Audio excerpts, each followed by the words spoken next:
Everyone. So, um, in this lecture, it's more of a demonstration actually. I'm gonna show you how we can use this program called Vivado to program the control unit to tell the control unit how to make the connection on our FPGA on the Arctic 7 FPGA, which is actually mounted on the Basis 3 board. This is made by Diligent, so if you want to Google Diligent Basis 3, there's an extra S here actually. Um, you can do that, and I think the reference manual is also on Canvas. But the cool thing about this board is that not only does it have the FPGA in the middle here and the control unit here, but also has some bunch of switches. So remember when you had to make switches on your breadboard, it's a little bit annoying. Has LEDs, so these are all built-in functionality. Even has a hexadecimal or a decimal display board. It has a buttons, so you can, if you want, you can program some games with this, and then you have like a 5-button controller. Also has these things called PMOT, which is basically kind of like breadboard connections that you can make with your um, FPGA. But note that these are kind of hardwired programmed to be 3.3 volts as opposed to 5 volts. And that's because this actually run on low voltage CMOS as opposed to 5 volt TTL, which is what you do on the breadboard. So when we do interface between your breadboard and your and this FPGA, we do have to lower the voltage so that we don't damage the FPGA input output ports permanently because of that. So we will deal with that when we get to it when we are connecting these two things together. Okay. So a picture of this, and so there's plenty of these in the lab. To program an FPGA, what you need is an FPGA programmer, obviously. I just want to give you guys a little bit background before we go into demonstration. What we're going to use in this class is known as Verilog. It's one of the language that's used. So just like other programming, there's multiple languages you can program in. This is mainly maintained by AMD and this company called Xilinx. And it's primarily used by like a lot of scientists, people. That's what I found from looking at this. So most classes you see in physics departments, you will see it in Verilog at first. But the two language you can translate between the two, so it's not a big deal. The other one is called VHDL. At least in the US, these are two primary languages. It's maintained by Intel and a company in Taiwan called Altera, and it's primarily used by private sectors.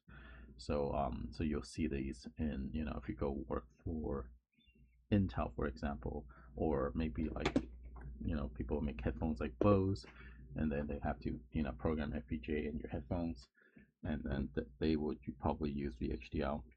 I find Verilog to be a little bit easier to adapt to if you had some C++ experience, because it's kind of similar to C++ in that way. VHDL is more like older Fortran, or even just regular, even halfway to regular C. So it's more explicit in everything it does, so it makes the code very long, and it takes longer to read, but sometimes having explicit coding is actually nice as opposed to assuming people know what this little for loop is actually doing. But anyway, this is not a programming class, so a lot of the Verilog stuff I will basically kind of give you the code itself, but you do have to make sure the logic is correct. Okay, basically, because what's happening is that what you write in the code gets translated into physical circuit that you're actually connecting right on the FPGA. The lab will go through kind of one by one steps, go through the steps one by one, and but I just kind of wanted to give you this kind of background information so you can see kind of bigger picture what these things are for. Okay, so if you are interested in getting it yourself, you can get the software from Xilinx.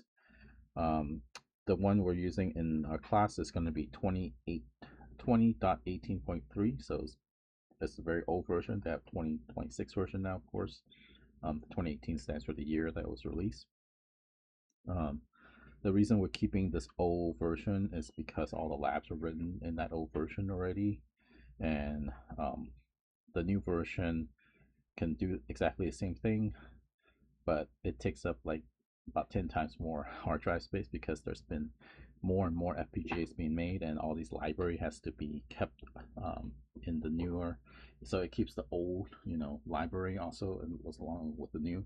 So the software's kind of keep growing, and it's just not a very efficient use of our hard drive space if you're downloading this.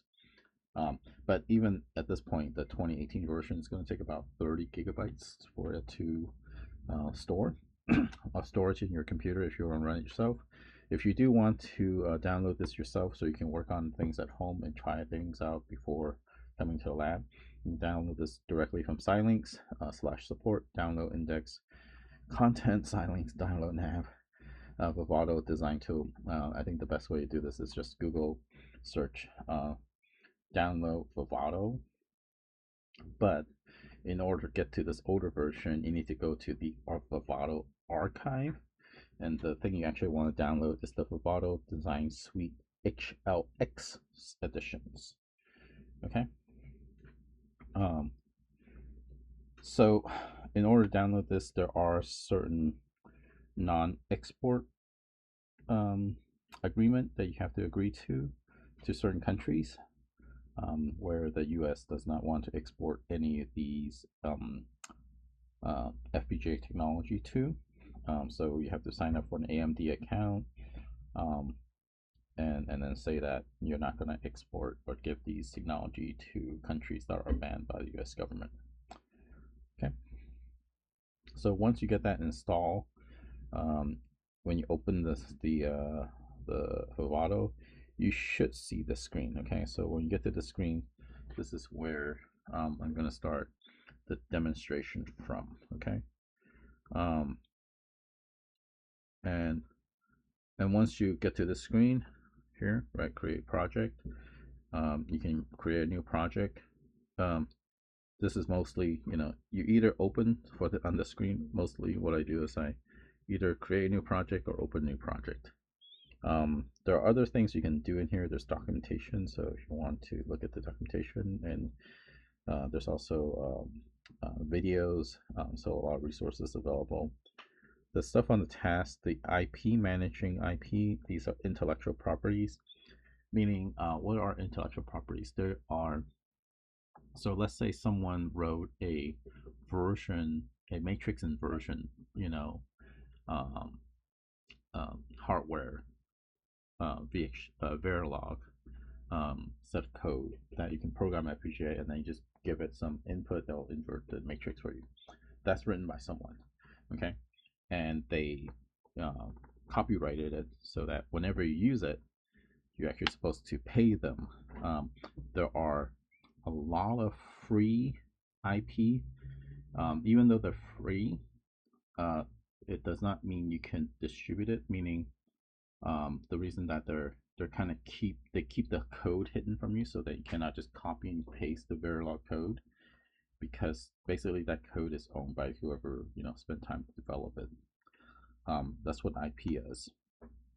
Hardware manager, this allows you to swap different to different FPGAs. So there are thousands of FPGAs out there, so you can manage that from there.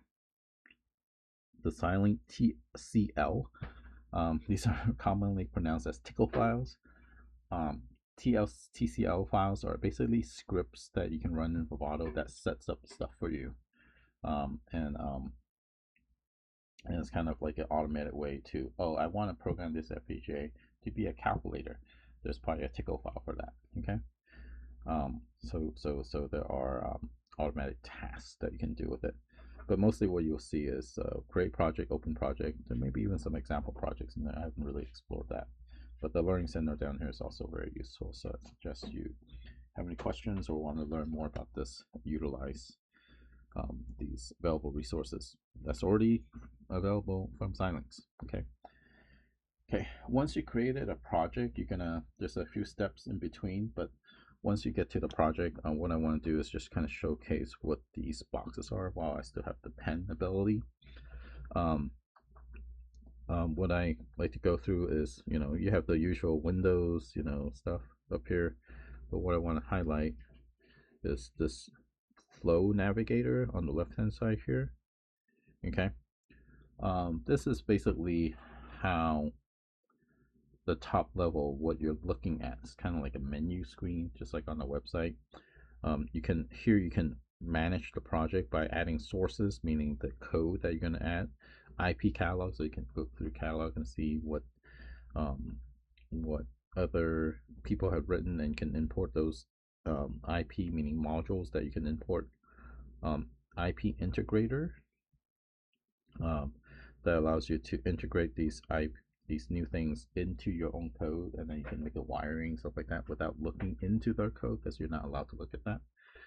Simulation, we're going to see how we can simulate a device, how it behaves. RTL analysis, this is basically how the signals can come in and out or used.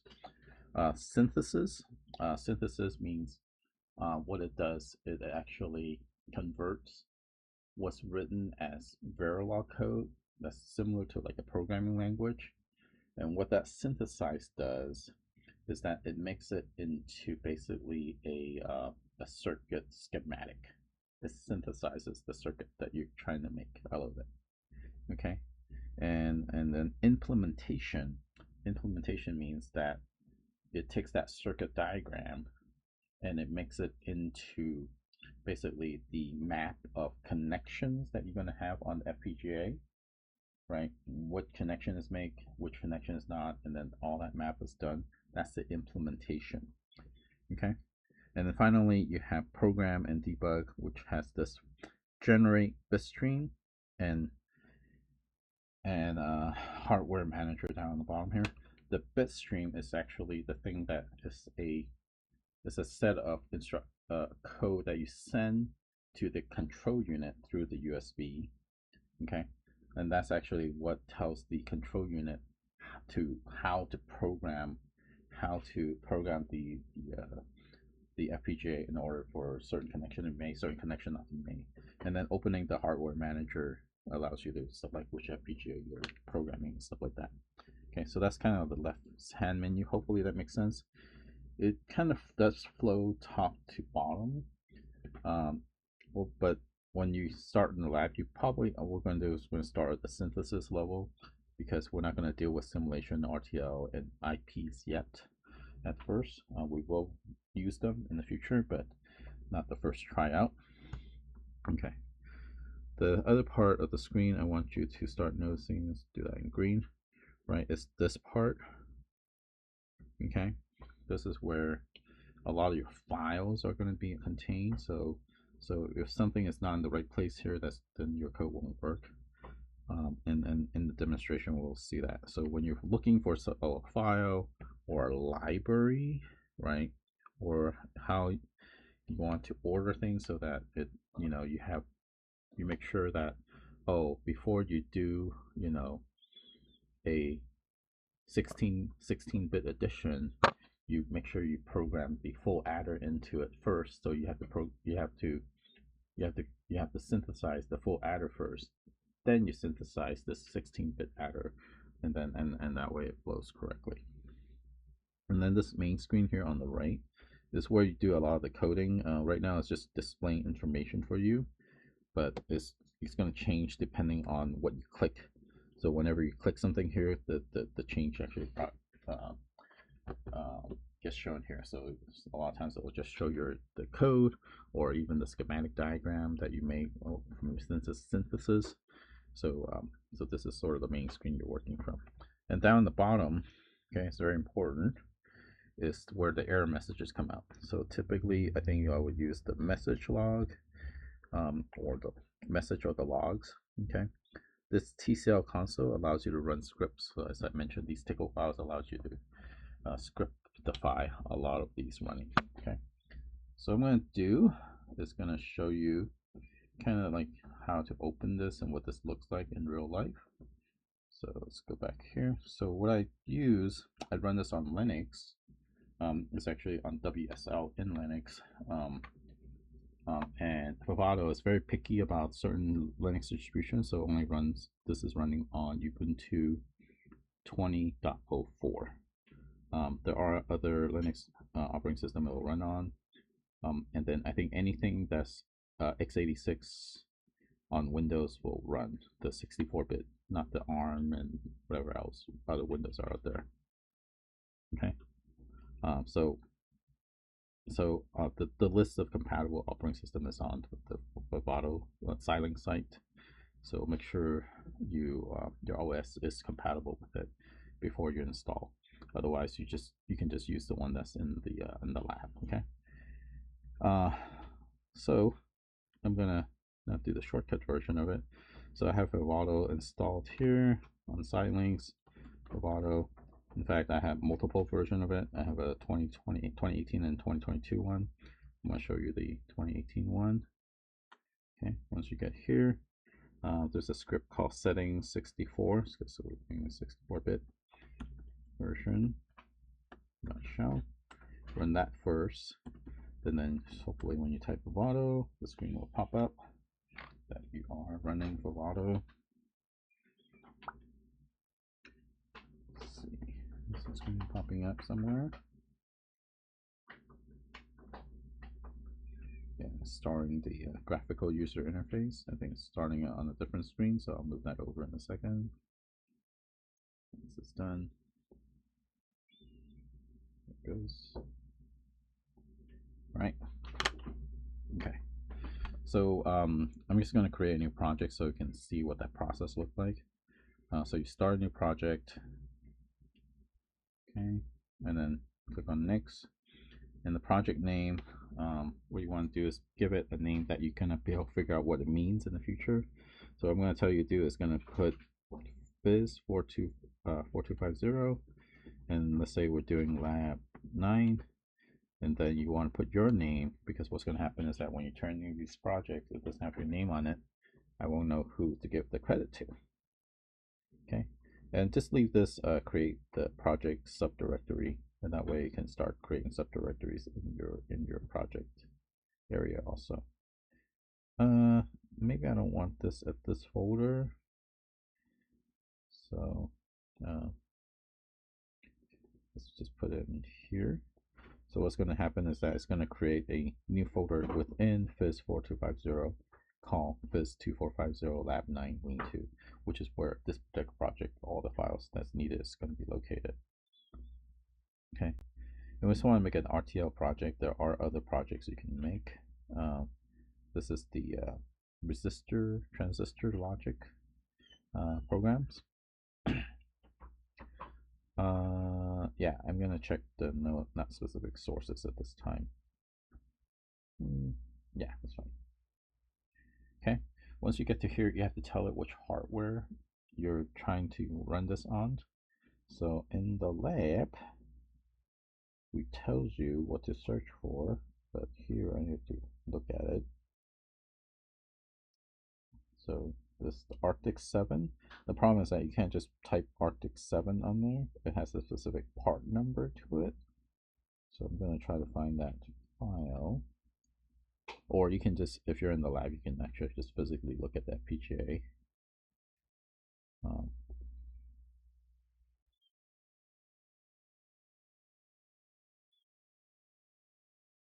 Okay, so that's the little reference manual that I posted. So the chip name is actually XC7A35T up here. So I'm going to type that into Vivado. XT, what was it again?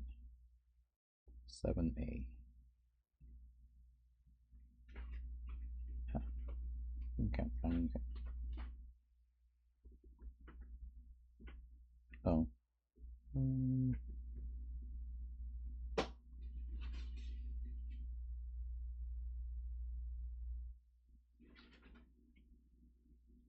type something wrong. Let me zoom into this picture.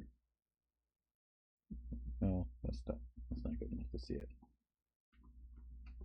Let's see. I have 9. I have a 2.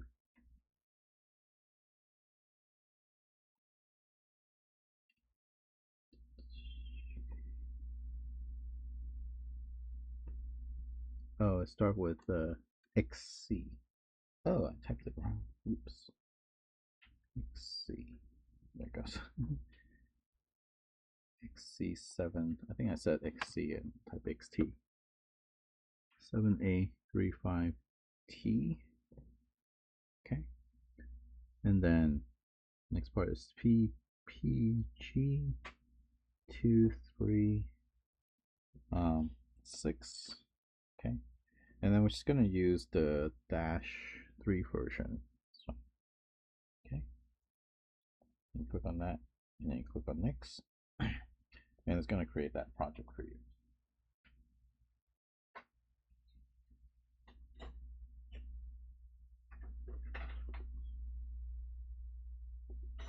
Okay. So now you're in this big screen that I mentioned before. Okay.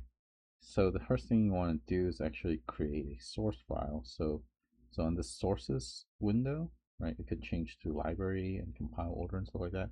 But go back to hierarchy and then just click on the little plus. And so constraint source is basically how the wires are routed from one place to another outside the FPGA. The design source is actually what you're wiring inside the FPGA. So we're going to put in a design source first. Okay, then we're going to do is add file. Okay. And what I want you guys to name things is actually, this is going to be important. I want you to name the first file always top file. Oh, it's not adding. Create file. Right. I'm going to call the top file and just leave it the file type to be Verilog. Okay, and then the location is the location of the project. Okay, and then we click on next. It should ask you, well, the module name is this, and it has some default input, so some inputs and output that you can make already. So I'm going to go back to my notes real quick, and these are the inputs and outputs that are available on the BASIS 3 device. I'm going to put on some switch and some LED. So the switch means SW, LEDs is LED. Each of these has 16 bits, meaning you can have 16 inputs and outputs. Okay, and then the switch goes from 0 to 15, and then the LED goes from LD0 to LD15. Okay, but it's going to be specified under this LED name in your Verilog code. So let's go back to that. Okay, so I want so switches are inputs, right? So I'm going to turn that to switch, and it's a bus. The most significant bit is the 15th, because if you go from count from 0 to 15, you get 16 bits. Okay, then the other row, okay, the LEDs are outputs, not inputs, right? Because it tells you what is shown in here. Okay, there's also a bus, and that goes from 15 to 0. Okay, so now we've created this design source. I think it's going to pop up on the right. Maybe not. Okay, I'll just click on it to make it come up. So you can see whatever I click on the left, right, pops up on the right here. So this is actually the code. You can put your company's name, your engineering stuff. I'm going to erase this stuff for now because we don't have to deal with this for now. Okay. So all these are just comment code that the computer actually never sees. But it's just for your information. So you can see that timescale 1 nanosecond, 1 picosecond. So you could do things down to a nanosecond, but this board particularly has a 100 megahertz core clock. Therefore, you can actually not do things more than 10 nanoseconds apart, and that's going to be a constraint for this particular board. Okay, so I just put some spaces in there. Right, so when you type in that input, switch to be 16 bits long, it actually put this in nicely for you. And for those of you who does, Python or C++, this will be confusing. This was confusing for me at first also. You can see that instead of going from 0 to 15, it actually goes from 15 to 0. So it has the most significant bits first, then it goes down to the least significant bit. So it's, those listings are often backward from what you see in regular software programming language as opposed to firmware. Okay.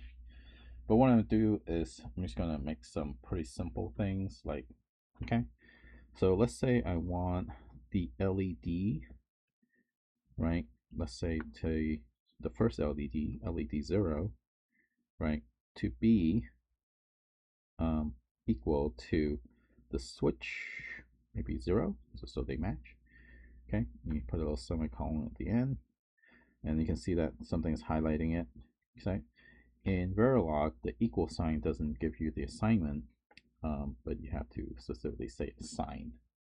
Okay, and that'll allow you to assign basically whatever the state of, if switch 0 is 1, then LED goes to 1, then it turns on. If switch 1 is 0, LED goes off, vice versa. There are other operators you can try.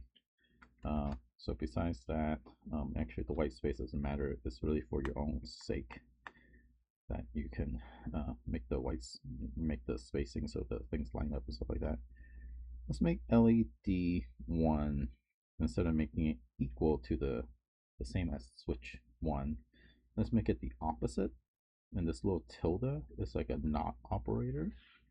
Okay, and that'll allow the whatever the switch, if switch 1 is on, the LED turns off. If switch 1 is off, the LED turns on. Okay, and there's a list of these notation down here. Okay, it's actually in the lab manual also.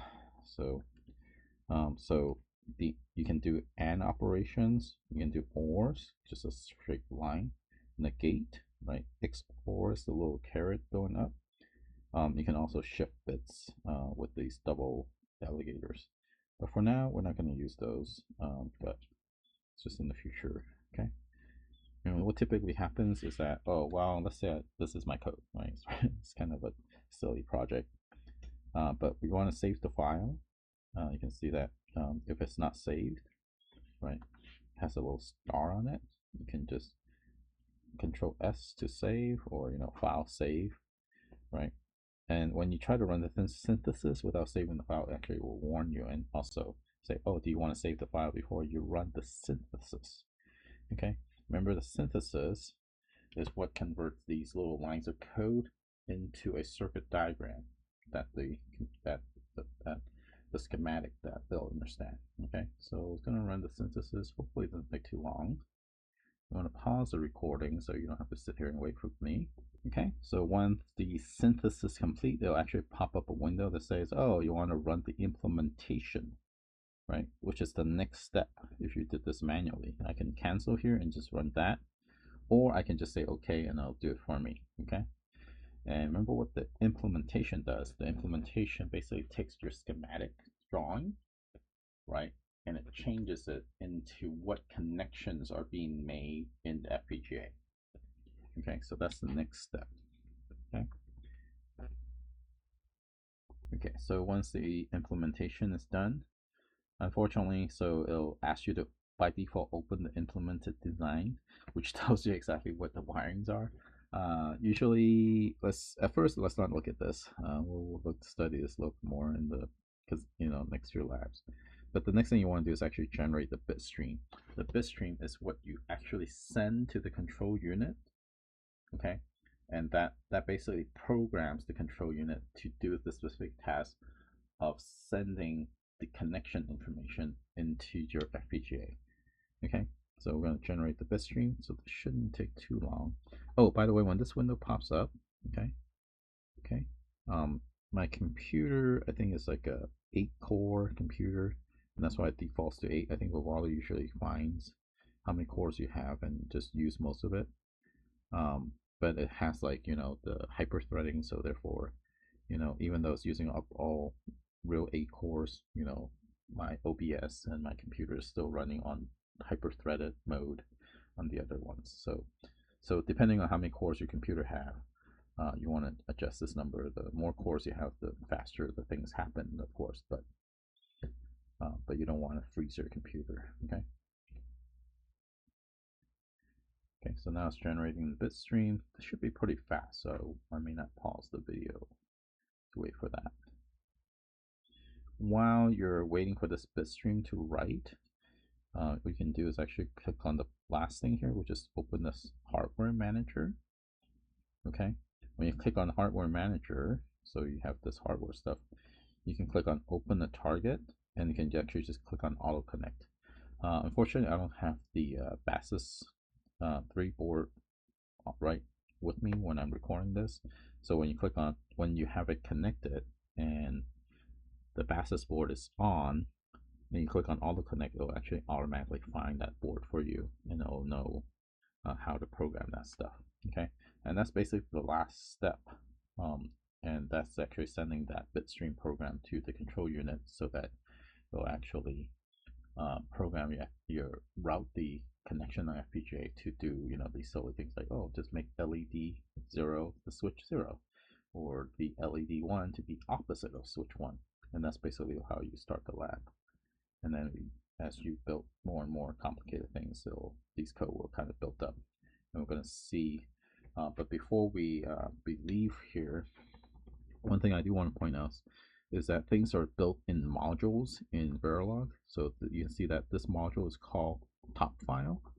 It's kind of a silly name, but it's going to be important because the top file name really tells it to Verilog to open this file first, do everything in this top file module first before it does other stuff. So this is kind of like the leader module that tells it to do other stuff. Because what happens sometimes is that when you start getting more complicated firmware, you could have a file that you don't intentionally put as top file, and what will happen is that, well, we doesn't understand what you're doing because you didn't call things in the right order. Okay. All right, so that's it for this demonstration. It's still writing the bit stream, but I don't think we need to wait for that to be done. But the last step is, of course, you open target, and then you can program the target, which is the FPGA that you're trying to program. Okay, and that's it. So I'll see you next week in class.